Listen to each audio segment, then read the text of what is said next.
So we should be live. Hey, good afternoon, good morning, wherever you guys are around the world. Welcome to the Childcare Business Growth Podcast. And today I'm with a very good friend of mine, Miss Charity Holland, also known as Mama C. Yes. Good afternoon, Charity. Good morning for you. So give everyone a quick introduction to you, Charity, if you don't mind. We've just been on the chat before we got started, and I'm actually really excited about some of the things you're going to share today. But tell everyone a little bit about you and your background first, if you don't mind. Well, I am Mommy C, now known as Dr. Mommy C. I run the Family Place Early Enrichment Academy here in Indiana, where it's pretty cold today, but no snow. So go figure. But absolutely love what we do. Have a team of people that help me do what we do. We take care of children 0 to 6, where we do a creative concept, putting children in classes based on development, not based on age. Love that. Love that. Love how that was your elevator pitch as well. Love how you type. Oh, I love that. If you don't know what the elevator pitch is, comment down below. We'll make sure we share that with you. So, Charity, I love what you do with your business. I love the fact of how insane what you've done over the last 12 months. Everything you've been up to has just been unbelievable. And hence why today we're talking about, being bold in business. So tell us, first of all, why you picked this topic. And then I know you've got some great wisdom you're going to share why you said about being bold in business. So tell us why you picked this in the first place. I think it's important to, I guess bold to me means stand out. How do you stand out? If you're looking at a female and when she gets dressed, when she comes out of that closet, what is different about her compared to other people?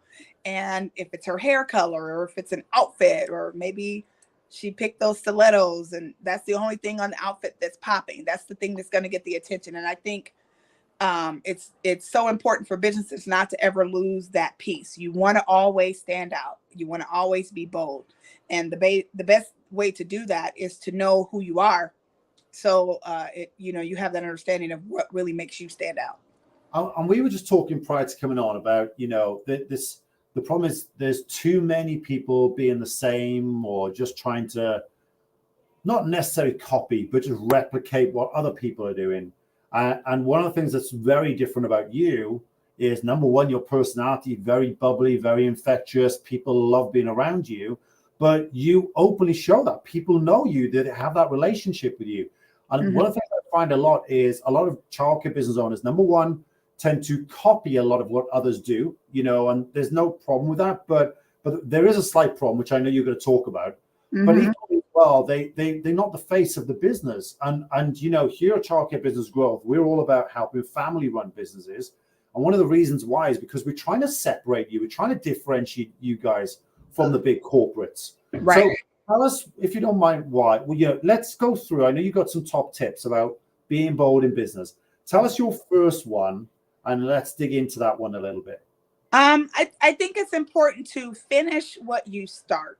And I started out in the home setting. So my whole philosophy was kind of thrown at me in the beginning. I was the mad mom that wanted to find care for my son, and I couldn't find it. So I created it. That's really the whole mission behind how I started. And so of course, now he's, 17, soon will be 18, 6'4".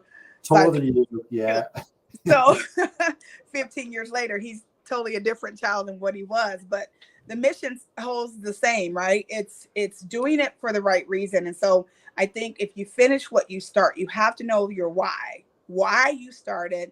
That helps you keeps your boots to the ground. I'm just one of those people. I don't ever necessarily, and I know everybody's different, but I don't necessarily want to get so big where I lose my why.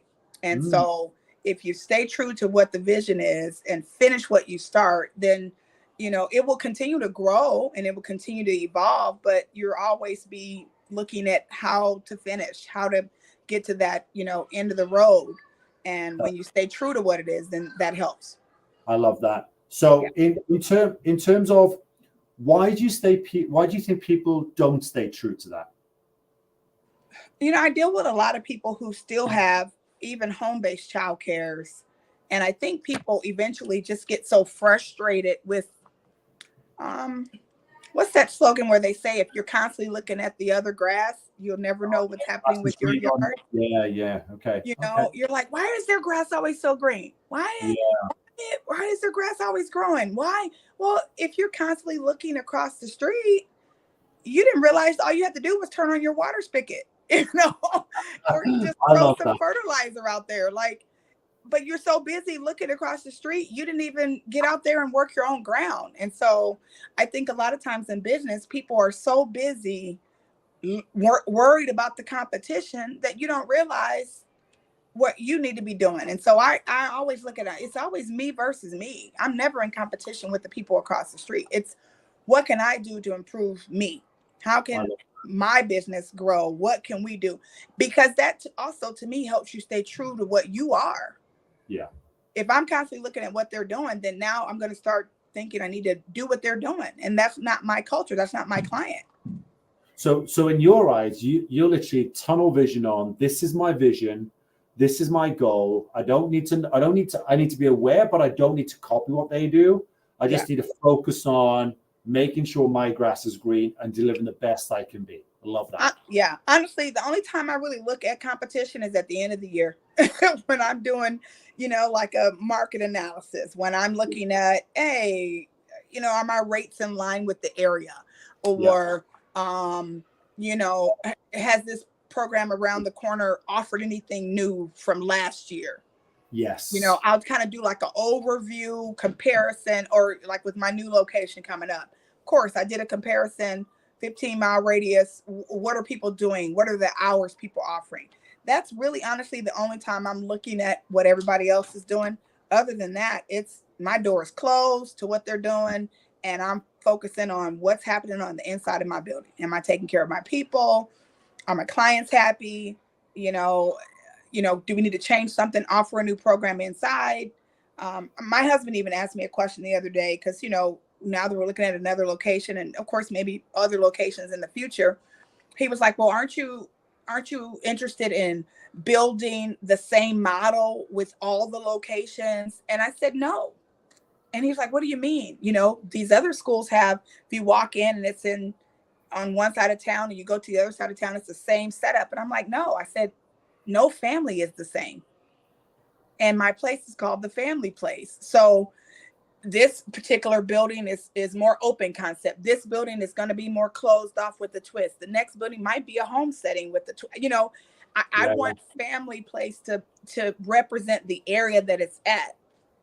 Oh, I love that. You walk in, it meets the clients where they are in that area. I love that. Yeah, I think you're right. We come across a lot of clients have multiple locations in one city, but there's actually no differentiating factor between any of them. Mm-hmm. And, that's one of the reasons why sometimes they're not full, is because they are two the same. Yeah. And, it's just like first to market. And I think it goes back to the point you made at the start is, copying other people and going, oh, I've seen this, I want to do what they do. No, just focus on why you're different. So right. I love that one. Tell me the second point. What's the next one we're going to touch on? We talked about basically, things are not always as they seem. I think sometimes in business, when you're talking to other people who have business, they're like, oh my goodness, you're so big and you have 100 kids and oh, you have this many staff members. And it's like, no, let's talk about what's really happening behind the scenes. And I always like to call it the photo album version. We want to give people the photo album, the finished product, so they can flip through and say, oh, that's so nice. And it's like, if you really knew the struggle behind what happened, you'd really, maybe look at things a little bit different. And I gave the example of my son, going back to my son, when my son, sorry, they opened the door. The kids are out there dancing. My son was, when we would take pictures every month of his first year of life, we'd be at the photographer and he'd be, for 3 hours straight. And then we'd finally get the perfect. And it's like, oh, you leave that photo session sweating and, you had to change clothes when you got home. And he's like, I don't know what's wrong with you. And it's like, dude, it took 3 hours to get one picture, And so that photo album, if someone's now looking at the photo, like, oh, he was so cute when he was one, it was like, that whole thing is winding back. Like, listen, it took us, the photographer lost ideas. He had 5 puppets and a ball. We were trying to figure out how to get the best picture from him. and he finally took a shot, and so sometimes in business, all the stuff that's happening behind the scenes, how many people you had to let go of to get the right staff, or how many, ways you had to twist an idea just to get this one to stick. A lot of people, they don't want to deal with all of the stuff that really happens before you get to the finished product. And why do you think that people don't stay true to their values or their vision? Is it because they lack that in the first place? What do you think the reason is? I think people get into it for the wrong reason. Okay. When I talk to people sometimes when I do some business coaching on the side, I tell people I didn't pay myself until year 7. That's so you don't put that in advertisement. Hey, come join me, start a business and not get paid for 7 years. Yeah. No one's gonna say sign me up, right? And so sometimes people don't want to stick it out to get to the good. They just want to shine, so sometimes when I'm talking to people, I want to start a childcare business and I'm gonna put myself on a $50,000 salary and I'm like, hold on, how are you gonna do that? Yeah. When you're charging $100 per child, right? Or whatever it might be, you have to make things make sense. And so I don't think people count up the full cost of what it really takes to start. So therefore, a lot of times they don't finish. And I heard this a lot where, for example, they look at maybe like you talked about earlier, the rose tinted glasses, looking at someone else, the grass is greener. But then it's like, hey, you didn't see everything else that was going through. When you get into that reality, unfortunately, then people don't follow through on that. So one of the reasons we talked about here about being bold in business, you've obviously had some challenges going on. You're growing the business. You've been doing your doctorate. You got all sorts of stuff going on over the last 12 months. Yes. Why do you think that you've been able to come through that? We touched on the fact that you mentioned you're a finisher, but just let's tell everyone else around what makes you succeed in what you do, and why do you think that is? Well, definitely you got to have a good team, right? You need a good team. You need a good support team, and they don't always get it right all the time, but I think you have to spend a lot of quality time. I mean, if we're talking about even with my doctorate, it was all about turnover and retention. And a lot of it dealt with how you keep a good team in place and how do you focus. And a lot of that was we had to realign our training program where it brought people in faster, in a sense, where it made them feel connected. And so therefore, we didn't lose as many people as fast as we would lose them because they felt relationship. They were able to kind of get a heart of the business early versus, now they're 4 weeks in and they really feel the heart of the business. No, it's like day 2, they know exactly what we're doing, right? And so so a lot of that dealt with, really kind of developing a team. But I really think too, I use the analogy sometimes with my team as you got to get really good at juggling. A juggler doesn't just hold on to one ball. They get good at, I'm a wife, I'm a mom, I was a student, entrepreneur, visionary. You got to be able to tap all of those things just briefly, but keep it going, right? And so, no, you don't always get the mom part right. You miss out on some of the kids' events at home, but you know what? You go back to it a couple of days later. You know what, son, I'm going to your game tonight. I missed out on being a wife the other day, but I'm coming home and I'm cooking dinner for my husband or whatever. So you find a way to toss it back up. Nope, I'm closing down shop here. I can't be here till 9:00 tonight. I got to go do this thing.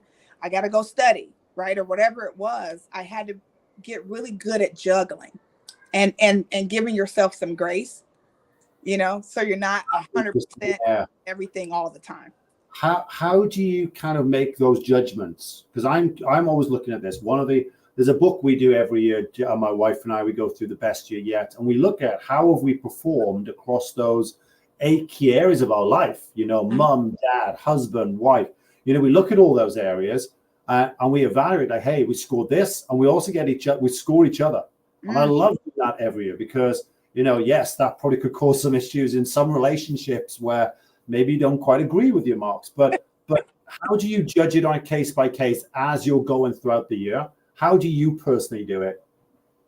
I think you have to have some candid conversations right? And you may not always get the answers that you want, but like you said, when you're talking with your wife, you might have yourself at a 60, and she's Yeah. like, please, you were barely at 10%, you know, Yeah, no, right. and you got to be ready to hear the hard things, right? So, Totally.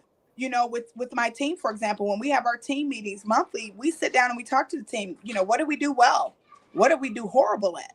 You know, and the answers that we sometimes get back, that the leadership team gets back, it's like, you mean they thought that was 10% and we thought it was 90, you know? Yes. Yeah. So Yeah. but it's their perception.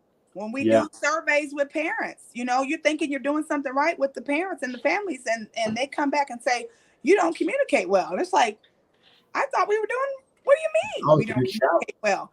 And so you figure out, you thought people were on Facebook and reading your posts, but they're not. They do better with emails, you know, or That's they'd good. rather have you talk to them face to face at the door. And so sometimes you can get more people to respond to you by standing at the door for that 1 hour than you thought an email was, you know. So it's just, you got to be willing to have the hard conversations and hear the answers that people give you. I think that's so important in terms of, you know, rather than hide behind things or these rose-tinted glasses, actually kind of stepping out and getting those things discussed. So on that point, let's take that same point and apply that to your team.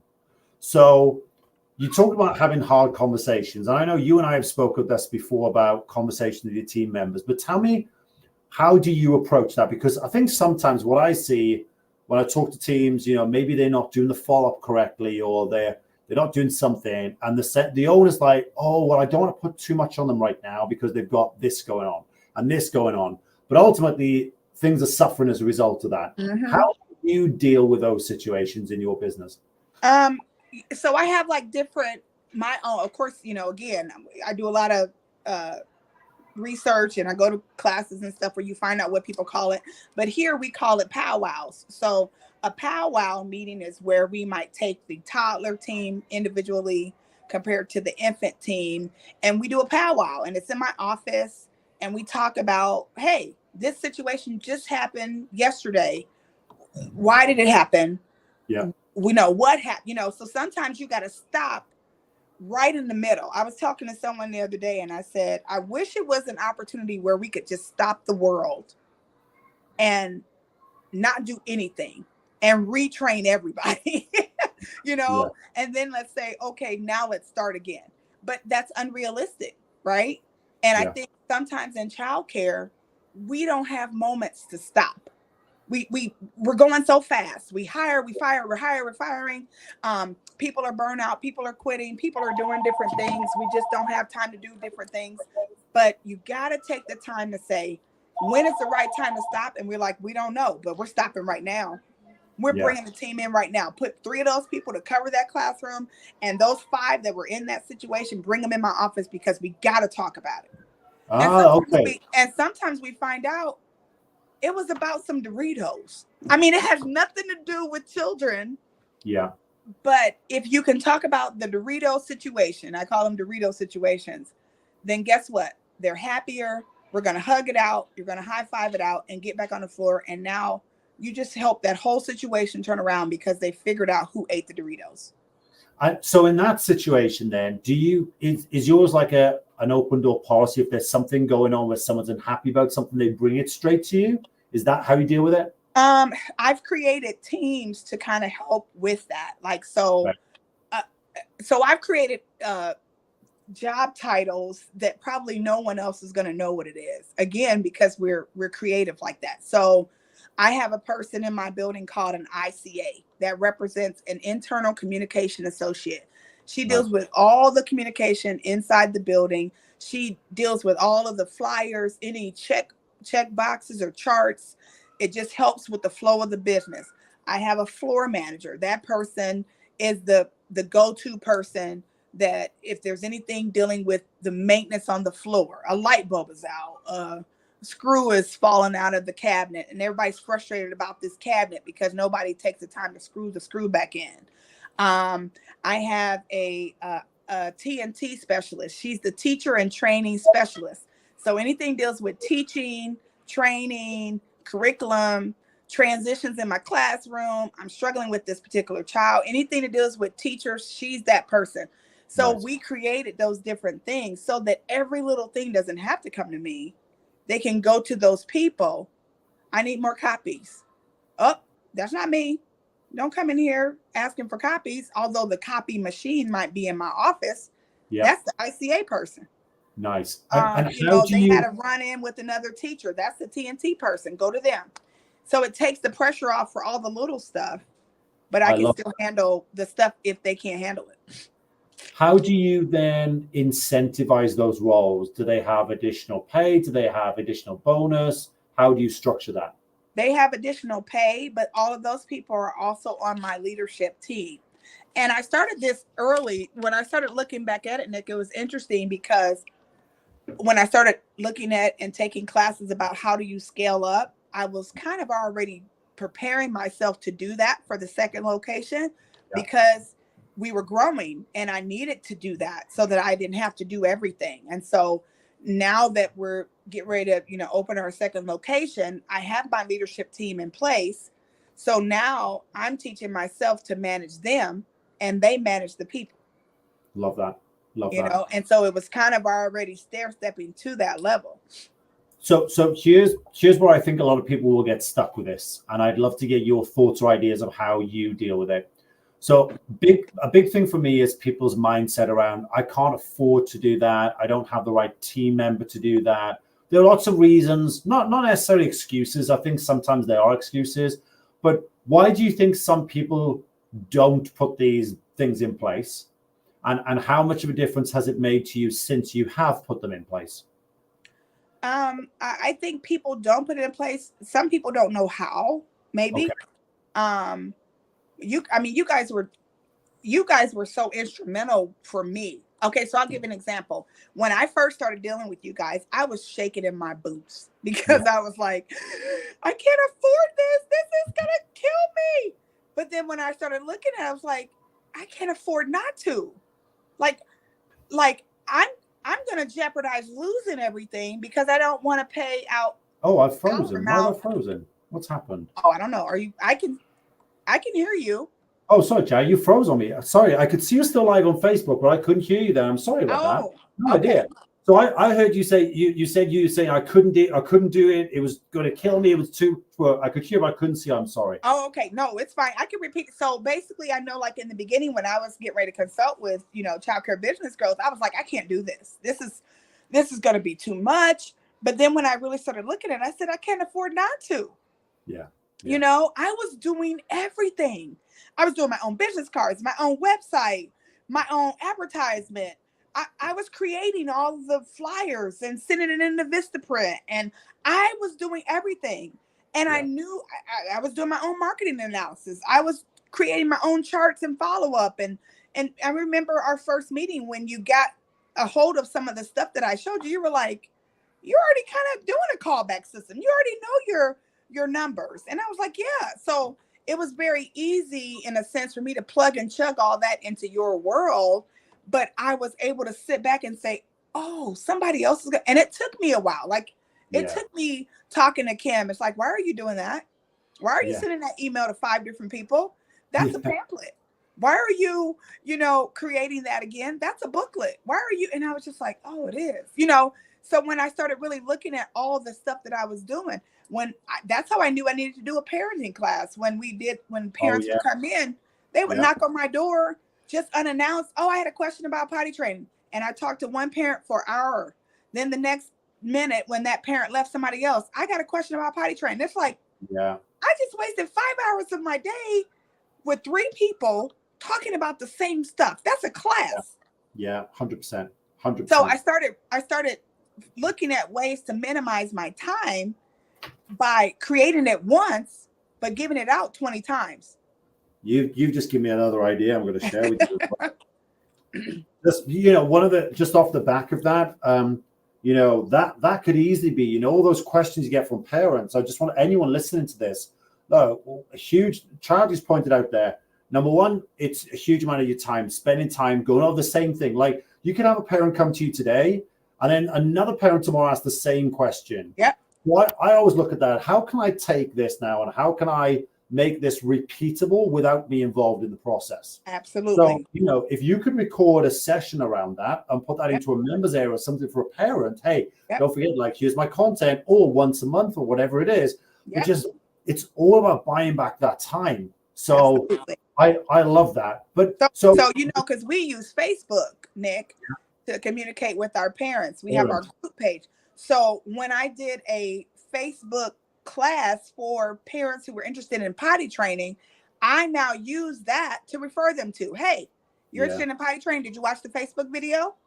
Yeah. And did you get the pamphlet? Love that. Once you do those two things, if you still have questions, then call me. Yeah. Love that. Yeah. And parents at this point are like, oh, I watched the video and I'm ready to set my appointment. Cool.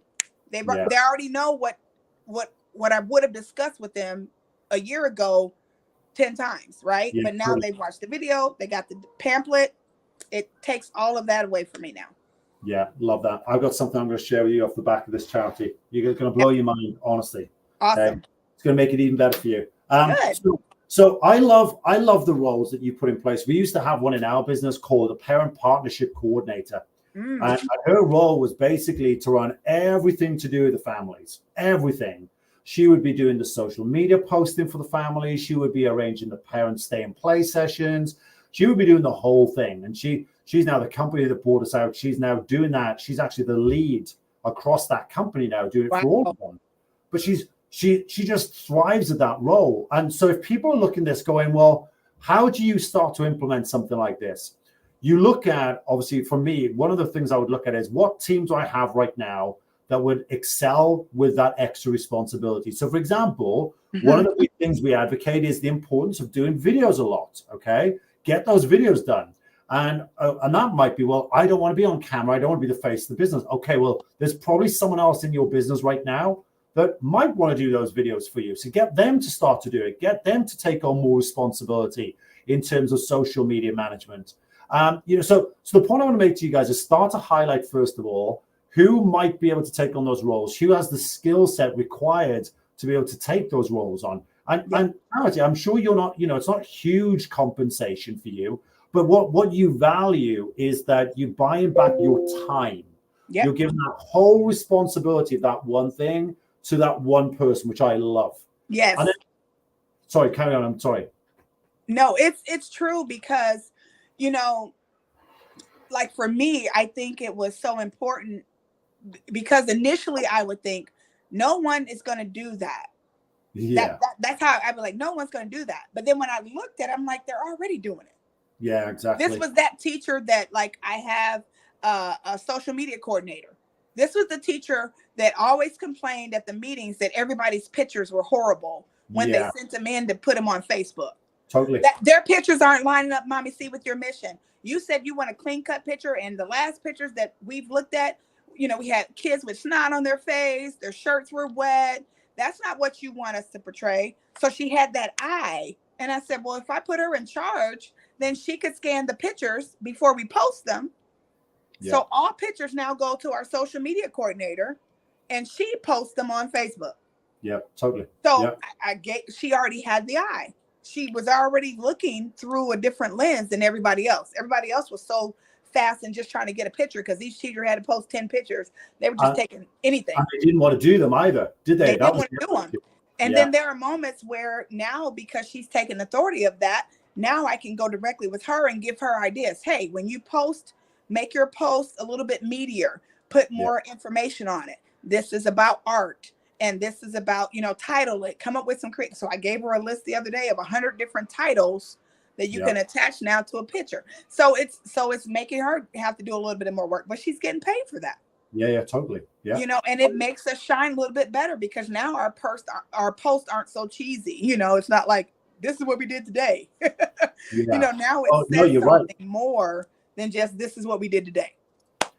And I could spend forever talking to you about this. This whole podcast could go for an hour, but honestly, there's so much we could talk about. But what I want to touch on really quickly, which I think is amazing, and I'm so proud you've done this. Aww. Recently, you sent us over a ton of videos for your staff onboarding area. So let's just tell everyone a little bit about why you've done that. So the idea is obviously you've created videos of the things you want done the way you want them done. Is that the basis? I'll pass over to you. That's the way, Mama C's way.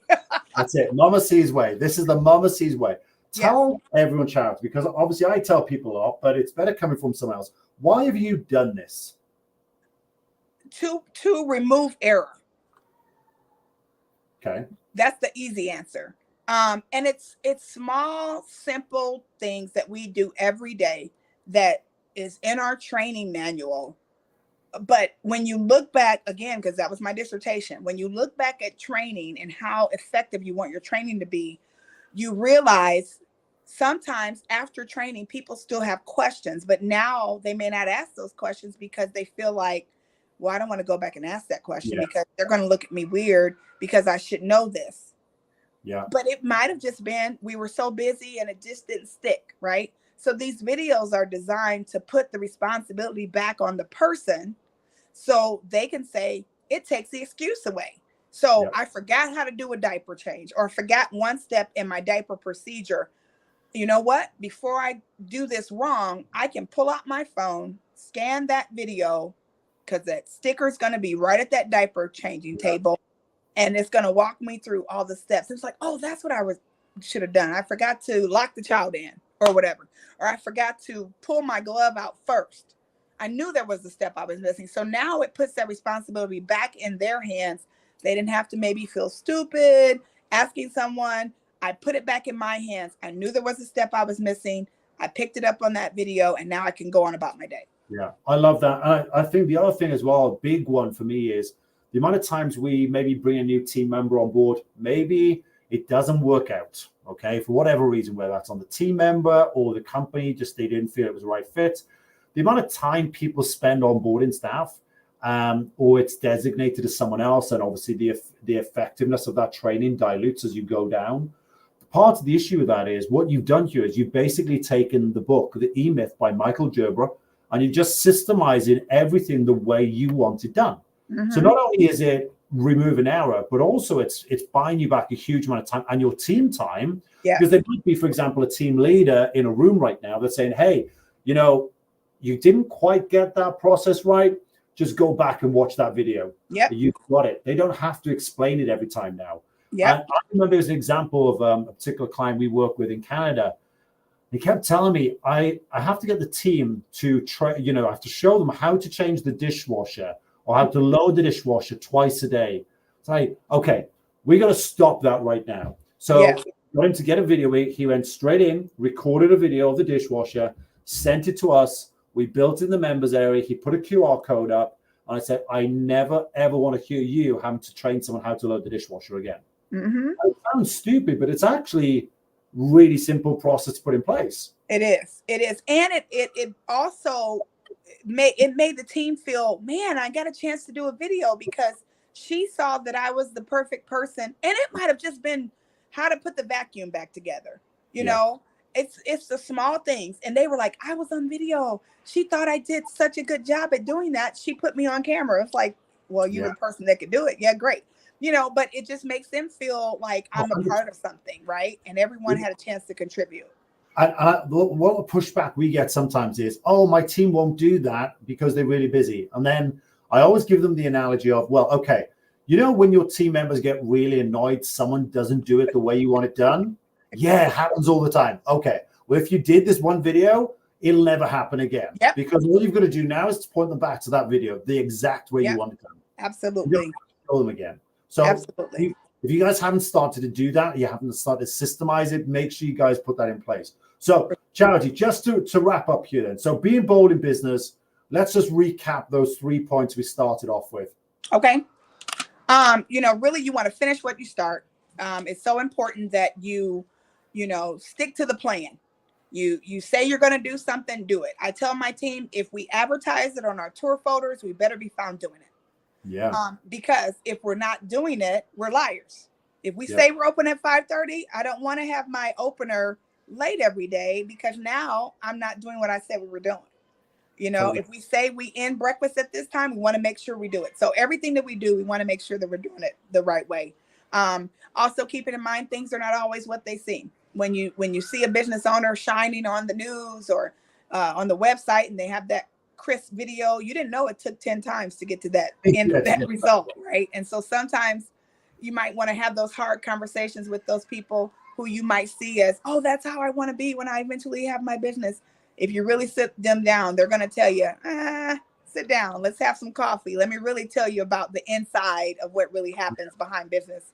And then, the last thing is you want to be so creative, it's hard to duplicate you. You want to make sure that you keep true to who you are. You don't spend your time looking outside the window at somebody else looking at their grass. Take the time to water yours and you'll see yourself grow.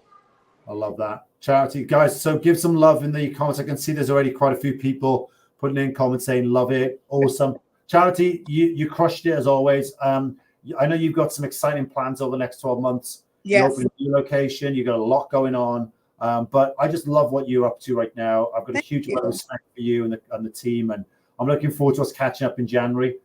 Super excited for you to do this with us today. And make sure you guys, if you want to connect with Charity, make sure you give a comment and some love down below. Charity, yes. Super grateful to have you on. And I look forward to seeing you around about a month from now. All right. Thanks for your time, guys. See you later, everyone. Bye-bye.